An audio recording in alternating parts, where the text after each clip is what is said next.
Welcome to a very special edition of Unapologetically Reborn. If you're listening to this podcast, you've likely heard the mainstream narratives surrounding personal growth. We've all seen the aesthetic journal pages, the pristine meditation corners, and the toxic positivity telling us that choosing yourself is an important upgrade. But not many people ever warn you about the receipts. Today, we're launching a deep dive series on something deeply uncomfortable, yet universally felt. We're talking about the cost of healing. So, a few years ago, I hit a wall. I thought I was doing everything right, going to therapy, setting boundaries, cutting out noise, but instead of feeling peaceful, I felt incredibly lonely. I looked around and I realized that the healthier I became, the less I fit into my own life. I was grieving versions of myself that I didn't even like anymore. That's when it hit me. Healing isn't a free pass to happiness. It's an expensive, disruptive transaction. It demands your old coping mechanisms, your toxic dynamics, and your comfortable illusions. It charges you up front. And it doesn't give you refunds because this is a special series. We're not skimming the surface today. So over approximately the next 30 to 40 minutes, we're going to break down the actual invoice of transformation. We'll explore the relational losses, the neurological exhaustions of breaking generational cycles, and finally, the exact survival tools I used to pay that emotional price tag without completely going broke. Grab a drink, put your phone on Do Not Disturb, and let's sit with this uncomfortable truth together. Sounds a little grim, but there's negatives and there's positives. Let's start with the first item on the invoice, which is the loss of community. When you begin to change the way that you interact with the world, the people around you. Before we begin, welcome to Unapologetically Reborn. This isn't a podcast about quick fixes, positive thinking, or pretending the past didn't happen. These conversations are designed to challenge the way you understand yourself, your relationships, your nervous system, and the survival strategies that shaped your life. The goal of this podcast is to translate trauma into language that makes sense, so you can better understand your experiences, recognize your patterns, and explore yourself with greater clarity and compassion. This podcast is intended for educational and personal growth purposes. It is not a substitute for therapy, mental health treatment, medical care, or crisis support. If you find yourself becoming emotionally overwhelmed, please consider pausing the episode, practicing self-care, and reaching out to a qualified mental health professional for additional support. Healing isn't about becoming someone new. It's about understanding who survival required you to become, and discovering who you are underneath the armor. If you're ready to have honest conversations, ask difficult questions, and explore what it truly means to heal, welcome to Unapologetically Reborn. This is where survival ends and choices begin.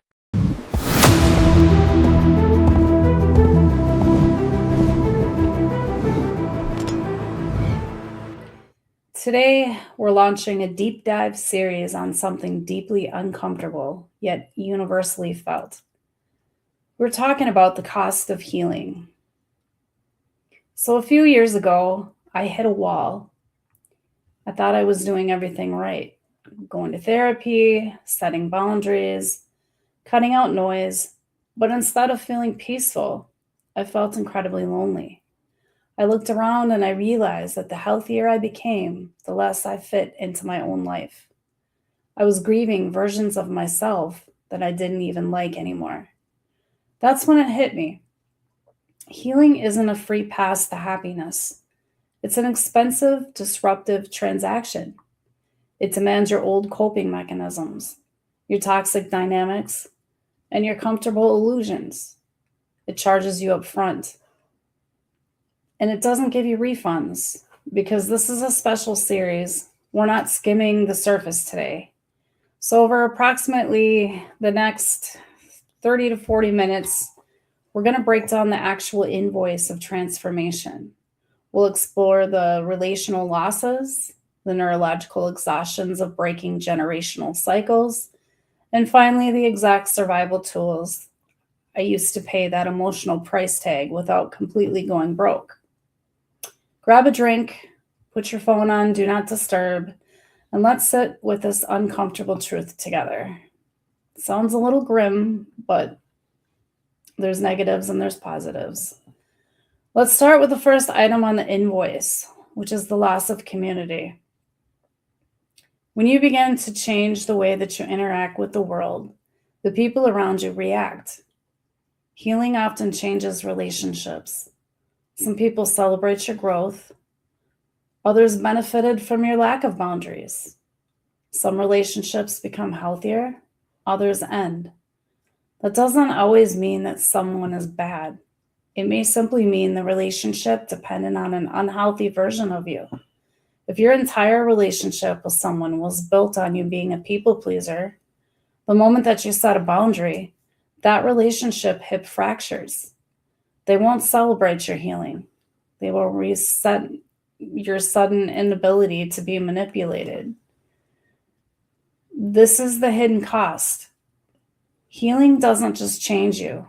It audits your entire emotional and social circle. It forces you to ask, did they love me? Or did they just love how easy I was to carry? Let's talk about what it feels like to sit in that empty room right after you say your first hard no. Some people grow with you. Some drift away. Some become uncomfortable because you've changed the role that you played in their life. Boundaries reveal relationships. When you stop saying yes to everything, when you stop rescuing, when you stop apologizing for existing, you discover who respected you and who only benefited from your lack of boundaries. People won't always understand your healing. Friends or family may say you've changed. You're selfish now. You're too sensitive. You used to be fun. What they're often noticing is that you're no longer functioning from survival. Healing can cause familiarity. Even unhealthy relationships can feel safe because they're familiar. But healing asks you to choose peace over familiarity. That can feel terrifying. The cost that many people don't speak about.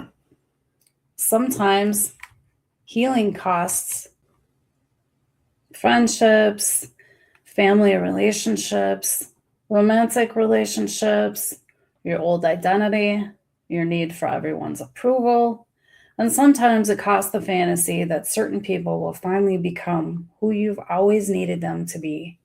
This realization is heartbreaking. When we live in survival mode, we adapt to our environment. Maybe you became the peacemaker. Maybe you became the rescuer. Maybe you learned to never ask for anything. Maybe you became the person who always said yes. Those weren't personality flaws, but they were survival strategies. Over time, people began to relate to you through these adaptations, not because they're evil, but because this is the version of you that they've always known. So, for an example, if you've always been the person who drops everything to help everyone else, people come to expect that. When you begin setting healthy boundaries, they don't just experience your boundary, they experience the loss of what they used to receive from you. They may think that you've changed. Well, what they really mean is you're no longer meeting the expectations that they became comfortable with. The rescuer may stop solving everyone's problems. The people pleaser may finally say no. The invisible child may begin to speak up. The overachiever may stop proving their worth through constant performance.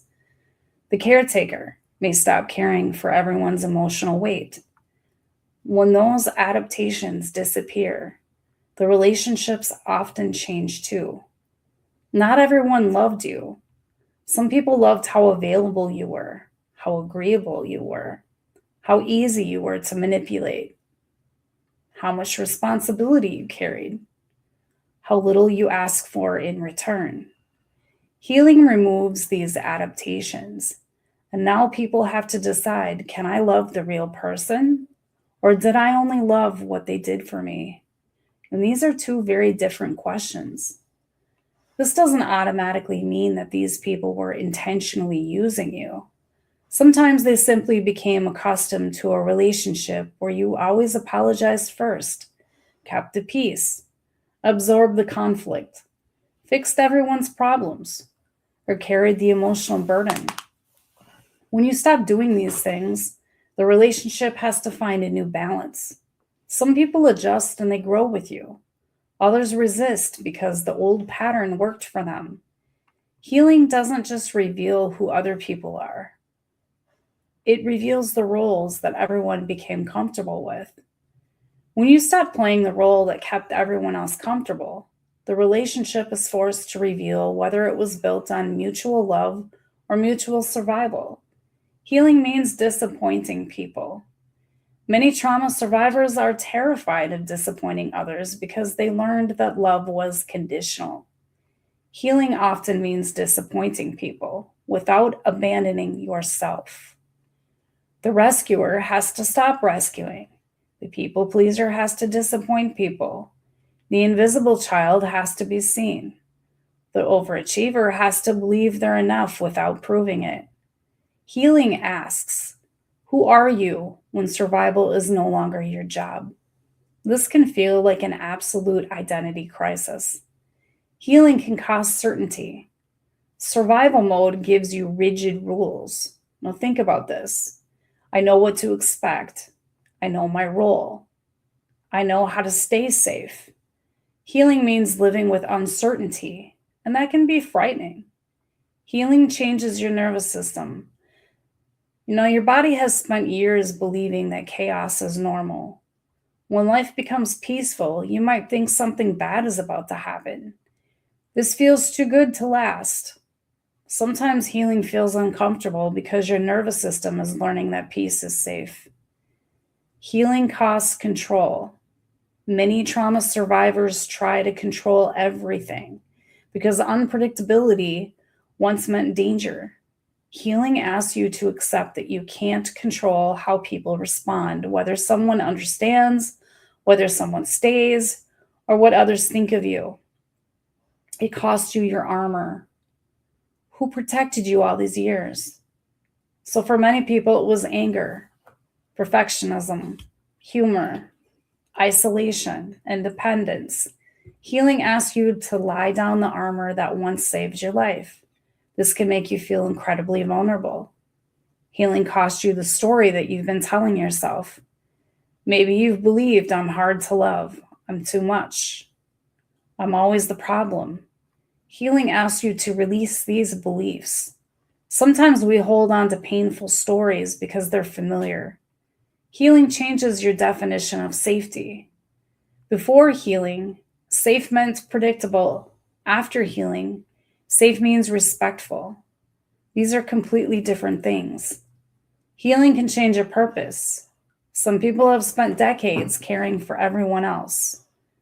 When they stop, they ask, if I'm not fixing everyone, who am I? This identity crisis is real. Healing costs busyness. Many trauma survivors stay busy because silence feels dangerous. When life slows down, old emotions begin to surface. It's not because healing isn't working, it's because you're finally safe enough to feel. Healing also costs false hope. This is one of the hardest ones. Sometimes healing means accepting they may never apologize, they may never understand, they may never become who you hoped they'd become. Healing isn't giving up, it's releasing yourself from waiting. Healing makes you notice more. Once your nervous system settles, you begin noticing unhealthy behavior you used to excuse, not because people changed, because your awareness changed. Healing makes you more responsible. This isn't about blame, it's about realizing that I can't control my past, but I can decide what I do with it today. This realization is empowering.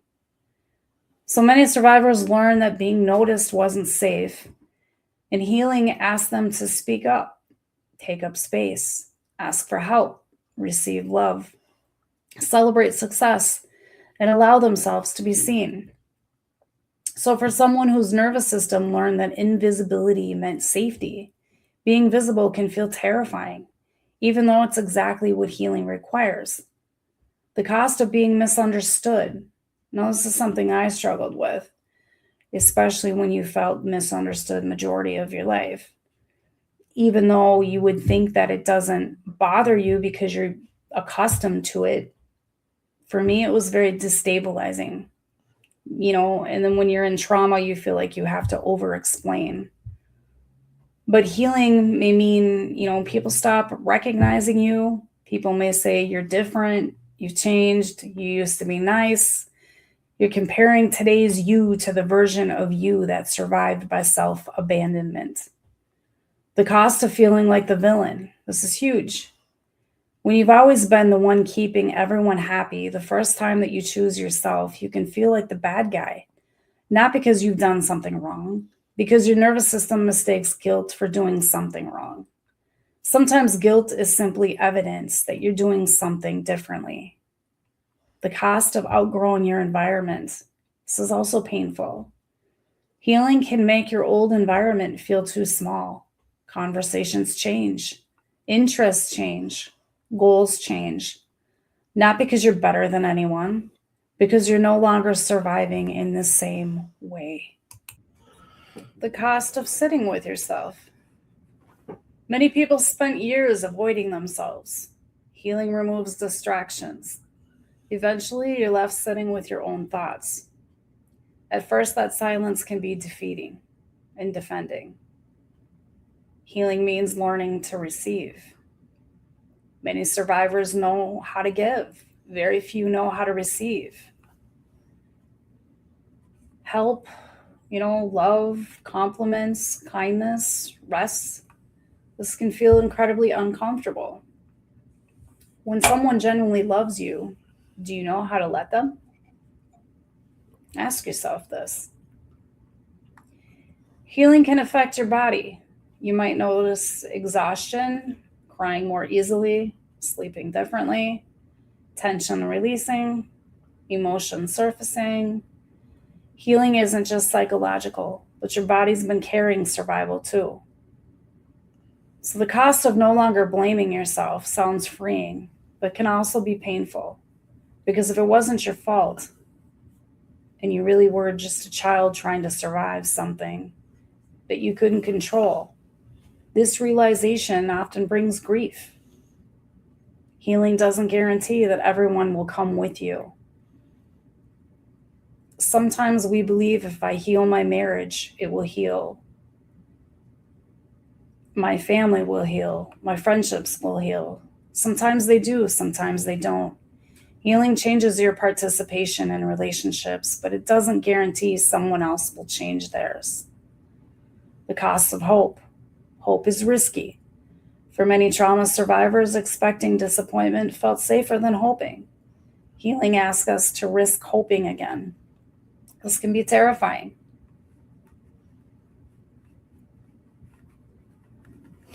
If healing costs so much, why would anyone do it? Uh, well, survival has a cost too. Survival costs peace, it costs authenticity, it costs healthy relationships, it costs joy, it costs the chance to know who you really are. Healing isn't choosing between paying a price and paying nothing. It's choosing which price leads to freedom. Healing costs the need to be understood. Um, at some point, healing means accepting that not everyone will understand your story. You know, some people will minimize it, some will deny it, some will never see your perspective. Healing is reaching the point when their understanding is no longer required for your healing. It costs you your hypervigilance. Hypervigilance that once protected you. You notice the tone of voice, facial expressions, footsteps, slam doors, silence. Healing asks your nervous system to stop scanning for danger. This can feel almost irresponsible because vigilance became your definition of safety. Healing cost the fantasy of rescue. Many survivors secretly hope someone will finally come along and make everything okay. Could be a partner, a friend, a therapist, a parent. Healing teaches us that support matters, but no one can do our healing for us. Healing costs living on autopilot. Many people don't realize how automatic survival becomes. You stop asking, what do I want? Instead, what will keep everyone else happy? Healing interrupts this autopilot. Healing costs certainty about other people. As you heal, people become more complicated. You may realize that my parents loved me, but they hurt me at the same time. My partner loves me, but still has unhealthy behaviors. Healing often replaces black and white thinking with nuance, but this can feel uncomfortable. Healing costs comparison. As you heal, you stop measuring your worth against everyone else. Instead, you begin asking, am I becoming the person that I want to be?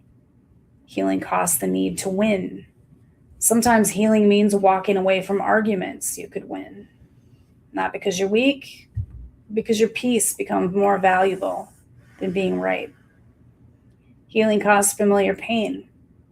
This might be my favorite idea. Human beings often choose familiar pain over unfamiliar peace, so we know how to survive chaos. We know how to survive rejection. We know how to survive criticism. Peace is unfamiliar. Healing asks us to choose unfamiliar peace over familiar suffering. Healing costs the story that you told about yourself. So for years, let's say that you believed you're anxious or difficult, needy, emotional. Healing sometimes reveals these weren't personality traits, they're adaptations, which we've discussed. This realization changes everything. Healing creates an identity gap. You're no longer the old version of yourself, but you don't feel like the new version either. So this in-between place can be really confusing. And that's where I'm at, which is very uncomfortable. You're asking questions like, who am I now? What do I enjoy? What do I believe? What kind of relationships do I want? What do I want my life to look like?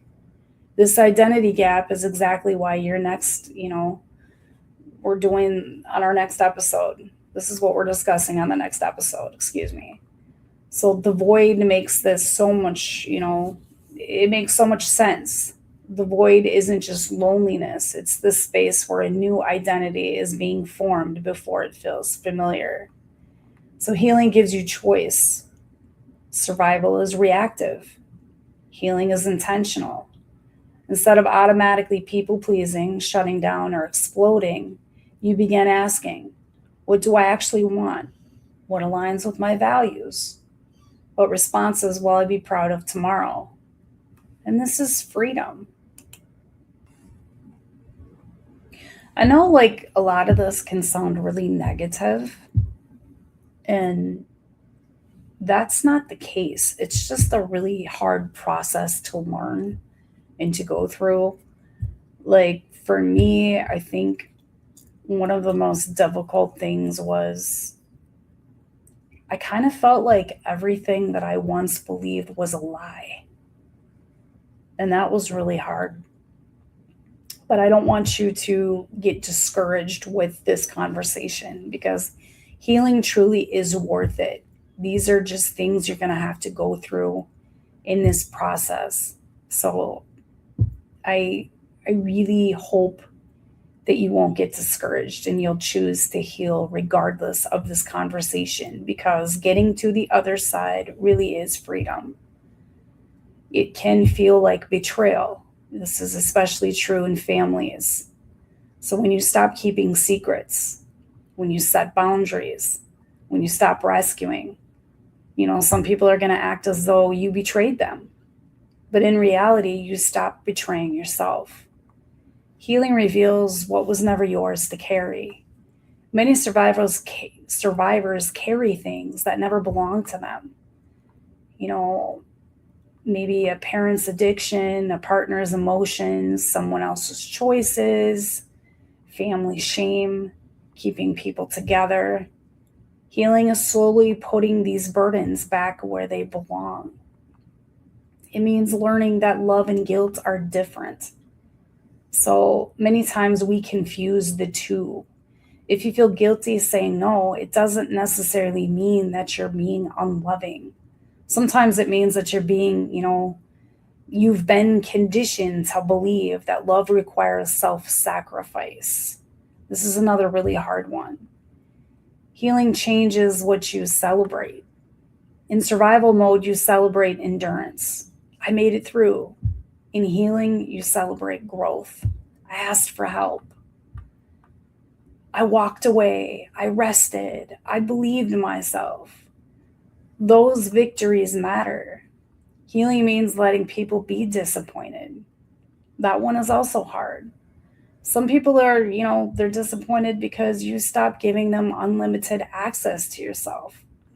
Their disappointment doesn't automatically mean that your boundary is wrong. Healing teaches you that peace can feel boring. This can surprise you. When you've lived in constant chaos, peace can initially feel empty. Some people mistake that calm for something being missing, when really their nervous system is adjusting to a life without constant emergencies. Healing means becoming your own safe place.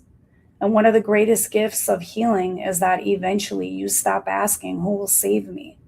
Instead, you begin believing, no matter what happens, I won't abandon myself.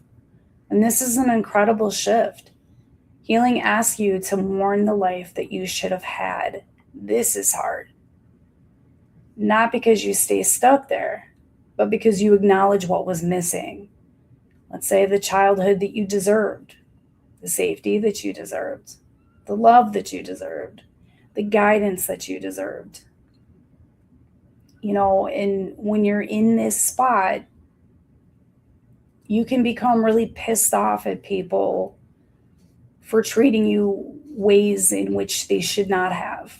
Once you start to like yourself and you realize that you have worth, then it's like, how dare you have treated me the way that you did? This is not uncommon. I went through this too. Many survivors, they skip this grief because they feel guilty. This is also difficult. They think other people had it worse. Healing says that your pain doesn't have to be the worst pain to deserve compassion. Only after grieving what should have been, so many people fully embrace what can still be. Why does speaking your truth feel so wrong? Okay, well, let's use an example. If you grew up in an addicted or dysfunctional home, then you've learned one unspoken rule. What is this rule? Most of us know. Don't expose the family. You may never have learned these exact words, but you learn them through experience. You learn that talking about what happened could lead to anger, denial, punishment, guilt, being called a liar, or being blamed for causing problems. So you learn to stay quiet. Loyalty became confused with silence. That's a huge one for me. Many children believe that protecting the family is their responsibility. They think if I tell the truth, I'm betraying them. But here's the reality. Telling the truth about your experience is not betrayal. Protecting harmful behavior by staying silent is something that you learn to do in order to survive. These are very different things. So why does it feel so disrespectful? Because many, I'm going to use addiction again. Many addicted homes teach children that respecting adults means never questioning them. You learn don't talk back. Don't embarrass the family. Don't air your dirty laundry. And as an adult, simply saying what happened to me hurt can feel incredibly disrespectful, even though it isn't.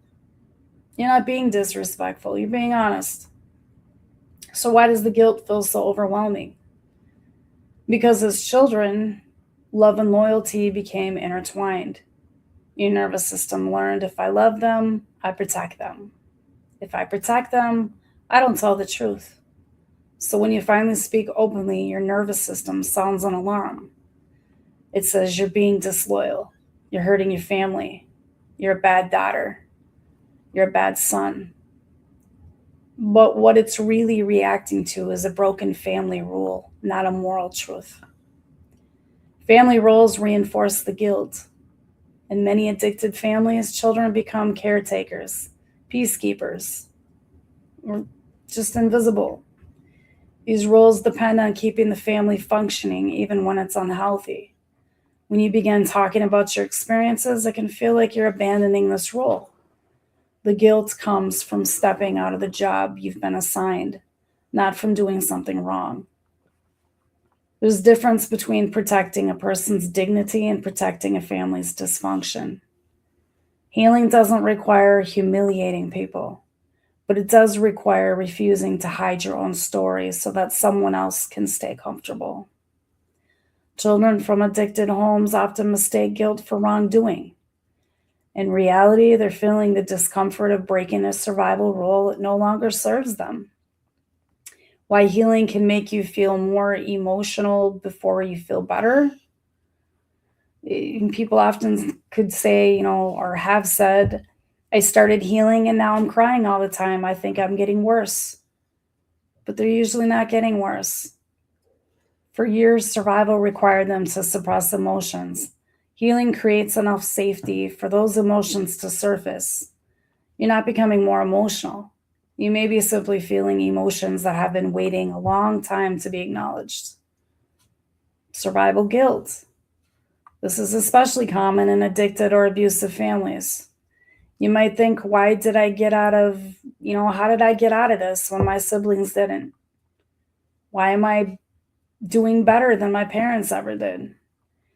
If I became healthy, am I leaving everyone behind? Healing brings guilt simply because you're breaking a family pattern. This loneliness of becoming different. Sometimes healing feels lonely because you're no longer comfortable with old patterns, but you haven't yet found people who share your new values. That loneliness doesn't always mean that you're on the wrong path. Sometimes it means you're in transition. The fear of happiness. Many trauma survivors are uncomfortable when life is going well. They wait for something bad to happen. Sometimes they sabotage good things, not because they want pain, but because unpredictability taught them that happiness was temporary. Forgiveness versus reconciliation. Many people confuse the two. You can forgive someone if that's part of your healing, but that does not automatically mean trusting them. Reconciling, removing boundaries, or allowing continued harm. These are separate decisions. Healing changes your parenting. Many listeners have children. Healing doesn't just change your life, it changes how you apologize, how you handle conflict, how you regulate your emotions, how you respond instead of react, and what your children learn about relationships. That's how generational trauma begins to end. Another thing, very important, you will have days when you feel strong, and then something triggers you, and you wonder if you made any progress. Progress isn't measured by never being triggered again. It's measured by how differently you respond when you are. Healing teaches self-forgiveness. Many survivors spend years forgiving everyone except themselves. They blame themselves for staying, not speaking sooner, trusting the wrong person, coping in unhealthy ways. Healing includes, extending compassion to the version of yourself that was doing the best that it could with what it knew. Healing isn't expensive because you're doing it wrong, but it feels expensive because survival asked you to trade away pieces of yourself, that every boundary you set, every truth you tell, every role you release, And every unhealthy pattern that you leave behind is really an act of reclaiming something that always belonged to you. The cost of healing isn't losing who you are, it's losing who you had to become to survive. Healing isn't losing yourself, it's losing the version of yourself that believes survival was the only way to live. Some people will understand your healing, some won't. Some relationships will grow, others won't survive. And that's one of the hardest costs of healing. Because before healing feels like freedom, it often feels lonely. You leave behind old roles, old relationships, old beliefs. But if you haven't fully stepped into your new life yet, then in between places, it has a name. It's called the void. And like I said previous, this is exactly what we're talking about next week. Because healing isn't just about what you leave behind. It's also about learning how to live in the space between who you were and who you're becoming. I hope this gives a little bit of clarification on the journey, the process, and the things that you're going to go through, and your mind's going to go back and forth. The good, the bad, what about this? What about that? Should I go back? No, the answer is no. Anything you want to add? No. Nothing? No. Okay, well, the matching workbook is on www.unapologeticallyreborn.com. We have a new website. We hope that you like it. There's more resources on there, and we're currently getting more on there as well. Please feel free to email us any discussions that you want to talk about, any questions that you may have.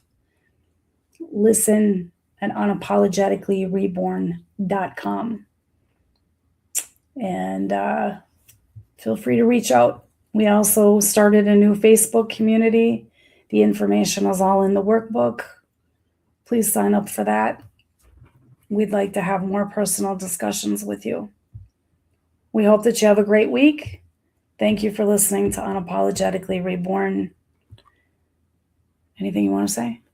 No. Okay. This is where survival ends and choices begin.